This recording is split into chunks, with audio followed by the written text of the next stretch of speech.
A história tem destas coisas, não é? Reviravoltas incríveis. Mas a história de Oliver Cromwell é de outro nível. Pensem nisto. Um simples proprietário de terras que acaba por derrubar uma monarquia, executar um rei e governar o país inteiro. Parece ficção, mas aconteceu mesmo. E nós vamos perceber exatamente como. E a pergunta que fica é mesmo esta. Como é que um fazendeiro, alguém que à partida não tinha nada a ver com o poder, consegue uma coisa destas?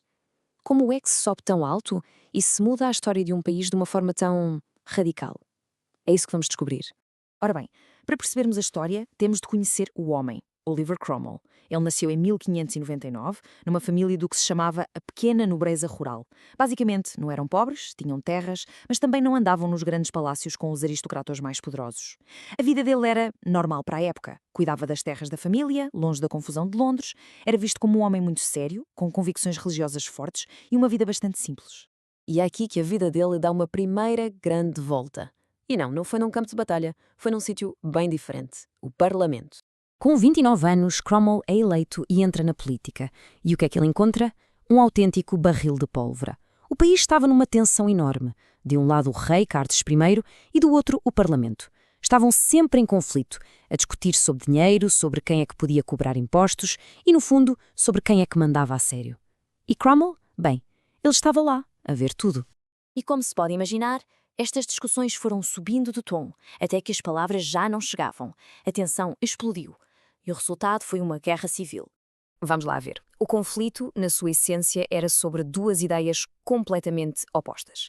De um lado, tínhamos o rei Carlos I, e ele acreditava piamente no chamado direito divino dos reis, isto é, a ideia de que o poder dele vinha diretamente de Deus. Ponto final. Ninguém o podia questionar. Do outro lado, o Parlamento dizia: calma lá, o poder, sobretudo para criar impostos, tem de ser aprovado pelos representantes do povo. Eram duas visões do mundo que simplesmente não podiam coexistir. E quando a guerra começa, em 1642, é preciso lembrar que Cromwell não era nenhum general. Tinha 43 anos, era um político e um fazendeiro. Mas as suas convicções eram tão fortes que ele não ficou parado. Juntou um grupo de voluntários e, para surpresa de muitos, descobriu-se que tinha um talento incrível para a liderança militar. Um talento que ninguém esperava. Mas Cromwell não se limitou a lutar como os outros. Ele foi mais longe. Ele reinventou a forma como se fazia a guerra. E essa inovação mudou completamente o jogo. Então, o que era esta ideia revolucionária? Chamava-se o New Model Army, ou o Exército de Novo Modelo. A ideia era genial na sua simplicidade. Até àquela altura, para ser oficial no exército, era preciso ser nobre. O estatuto contava mais do que a competência. Cromwell ajudou a virar isto do avesso. Criou um exército profissional em que a promoção era por mérito. Se fosses bom, se tivesses talento, subias na carreira. Simples assim. E a receita para a vitória tinha 3 ingredientes-chave. Primeiro, como já vimos, a promoção por mérito. Segundo, treino rigoroso e uma disciplina de ferro.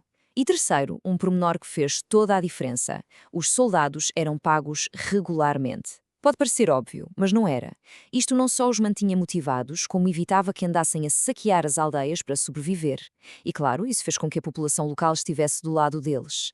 Chegamos então a um ano-chave. 1645. É aqui que tudo se decide. É o momento em que este novo exército vai ter o seu teste de fogo. E esse teste foi a Batalha de Naseby. E foi esmagadora.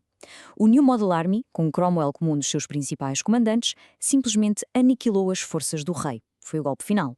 A partir daqui, a guerra estava praticamente decidida. Ficou provado que o exército deles não era só uma ideia diferente, era uma ideia muito, muito melhor.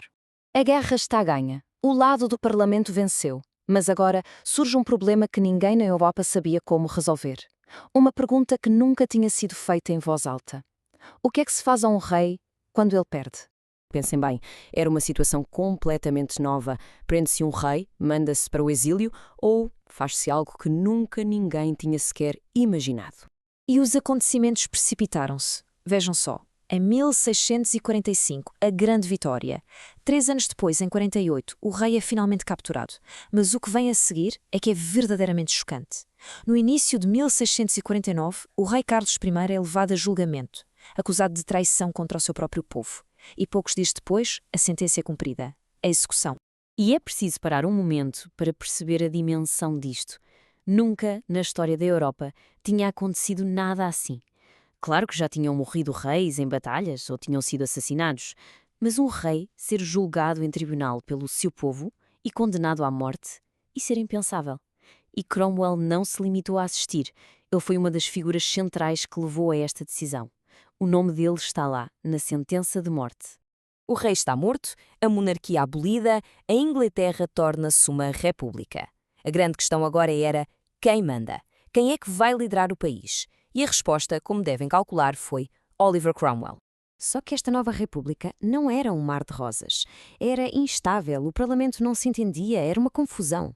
Então, em 1653, Cromwell toma outra decisão radical. Usa o poder do exército, fecha o parlamento e assume ele mesmo o controlo. Curiosamente, ofereceram-lhe o título de rei, mas ele recusou. Em vez disso, tornou-se o Lord Protetor.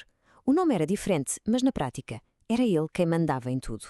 E o seu tempo no poder foi uma moeda com duas faces, cheio de contradições. Por um lado, fez coisas notáveis. Modernizou a marinha, fez o comércio inglês crescer e tornou a Inglaterra mais forte. Mas, por outro lado, as suas campanhas militares foram de uma brutalidade extrema, principalmente na Irlanda. E em casa, ele impôs leis morais puritanas super rígidas, fechou os teatros, proibiu as celebrações do Natal, tudo em nome de uma visão muito austera da religião. Cromwell governou assim até morrer. Mas a sua história e a discussão sobre se foi bom ou mau, essa estava muito longe de acabar. A verdade é que todo aquele sistema que ele criou dependia de uma pessoa, ele próprio, da sua personalidade, da sua força e do controle que tinha sobre o exército.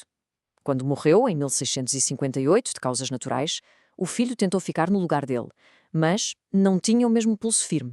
E sem Cromwell ou Lem, a República desmoronou-se muito depressa. E o que aconteceu a seguir? A monarquia voltou. Em 1660, o filho do rei que tinha sido executado regressou de França e tornou-se o rei Carlos II. E a sua vingança sobre Cromwell foi simbólica e macabra. Mesmo depois de morto, ele mandou desenterrar o corpo de Cromwell, enforcá-lo em público e depois decapitá-lo, só para mostrar o tamanho do ódio que lhe tinham. E tudo isto nos traz de volta à pergunta do início. Afinal, quem foi Oliver Cromwell?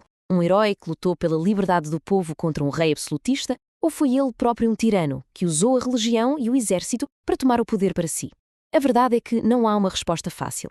Séculos depois, os historiadores ainda discutem. Mas uma coisa é certa, a sua história mostra-nos como uma pessoa com uma convicção de ferro pode realmente mudar o mundo, seja para o bem ou para o mal.